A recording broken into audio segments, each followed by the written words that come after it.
90% of businesses will fail within the first 5 years, and here's a couple reasons why.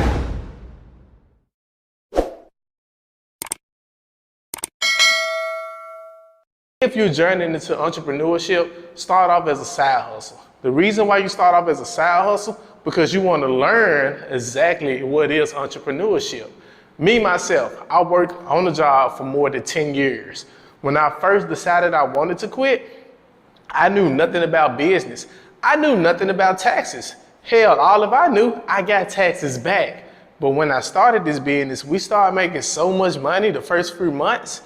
Everyone was telling us, put money aside for your taxes. By me being immature about learning how tax laws work and just taking a little time to read or pay somebody to teach me, I made a mistake and almost lost my business within the first 2 years. When you start a business, set money aside because you need to pay someone who know the tax laws so you won't make the mistakes I made and you can start paying your taxes. Because Uncle Sam wants his. You want yours, Uncle Sam wants his.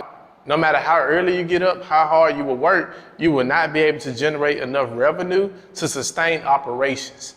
That is one of the main reasons a business will fail. But let's talk about some things we did in a market that was not up, and we brought it up. According to market research, the primary reason why businesses fail is the lack of their need in that market. The demand for their products is not high. In other words, the services are not needed.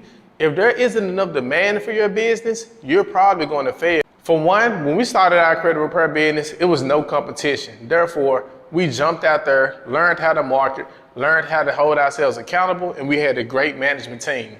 Within the first year, we already knew within the next 5 years, we wanted to be at $1 million or more. So how did we actually get there with a credit repair business?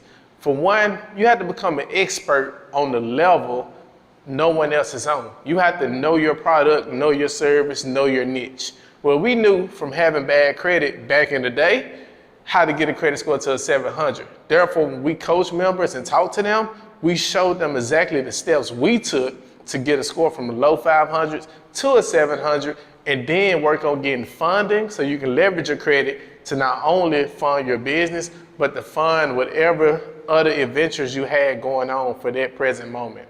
Most business owners don't know how to improve their skills. How do you become better as a business owner so you won't fail within the first 5 years? Well, let's look at the NBA. When rookies sign contracts, they don't come into the league unless you're LeBron or Michael Jordan looking to take over a franchise. They come into the league with bare minimum knowledge, bare minimum strength, bare minimum training skills, and over time start hiring people to help them with nutrition, to hold them accountable, to actually help them get to their next level. So when it's time to get their contract renewed, they're getting more money. So what you need to do as a business owner so you won't fail is start hiring coaches, start reading books, but don't just read and not implement the things that you're reading. Read and start taking action. Now, if you are somebody like me, I read books, I search on YouTube, and I actually hire accountability coaches. One of my coaches is my wife. As you can see, when we first started our business, she had my back and I had her back. So how did we get ourselves to this position so we could hold ourselves accountable? Well, whenever I had a crazy decision, she'd have told me it was good or bad to just go do it and make a mistake. And when she had a decision, I went the same way with her. As an accountability coach, for one, you gotta have knowledge and proficiency, meaning you really need to know what you're talking about if you wanna help the person that you're trying to help hold themselves accountable. It's like going to the gym. Why would I take advice from somebody who know about going to the gym? They know about fitness, they know about dieting, but they weigh 70 pounds over the weight they're supposed to be.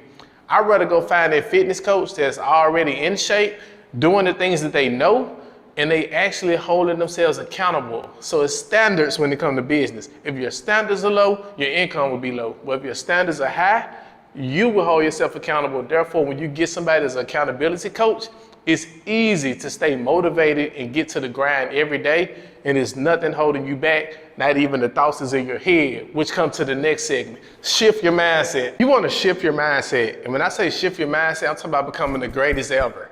When I first started the business, I had so much anxiety, and the reason why, because I was relying on the paycheck that came from my job. Well, now I don't rely on the paycheck. I rely on me getting myself up every morning and go get the check.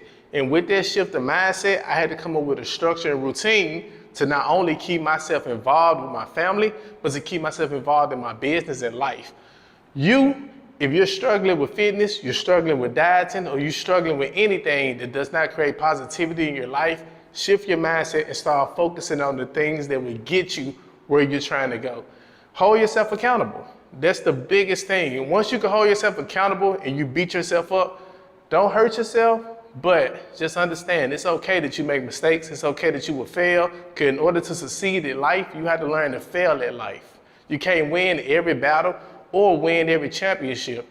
Most winners are great losers because once they lose, they know what they did to lose.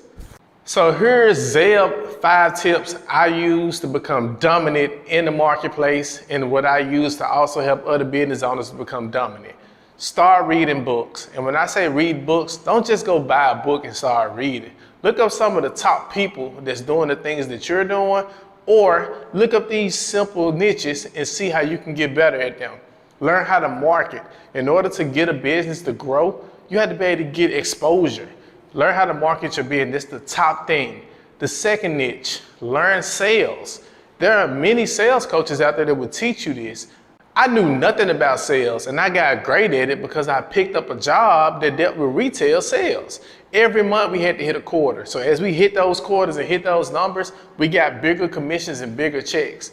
Learn how to do sales. Once you learn how to do sales, that's a skill no one would ever be able to take from you, because you can take that to the marketplace, and whatever you're trying to sell, you will learn how to sell it. No matter if it's a good product or bad product. I know plenty of people that's in the marketplace now that have bad products. This is the third thing I think I did that did the biggest improvement in my life. I started paying attention to my physical and mental health. Before I worked for myself, this was me, and now this is me.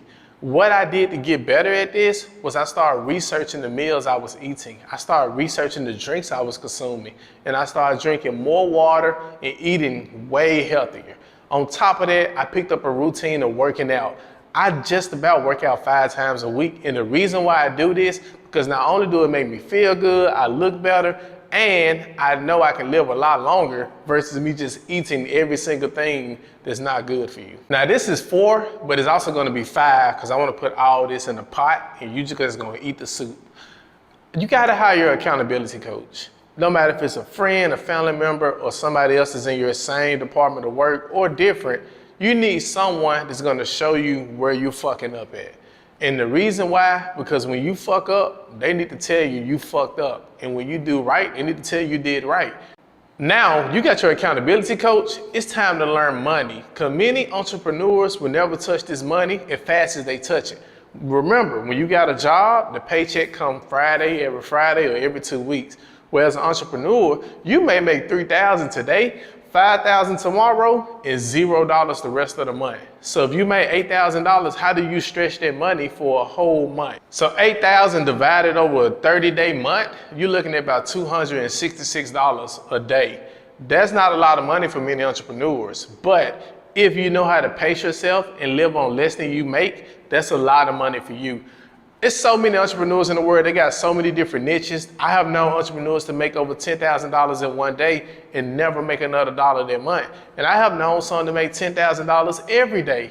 You just gotta understand how your business is set up, how to manage money, and don't count on no one else to handle your investment but you. You are the owner of your money, therefore any possessions you have, do not give your power to anyone else. I made this mistake trusting the CPA because I thought the CPA was gonna do my taxes right, and within the first 2 years, I almost lost my business because I realized I have to be my own money manager and learn the law. Up and coming entrepreneurs, I hope this was great information for you. If you like what you saw and I gave you valuable information, definitely like, subscribe, hit the notification, follow some more of my content, and I have another video you can check here.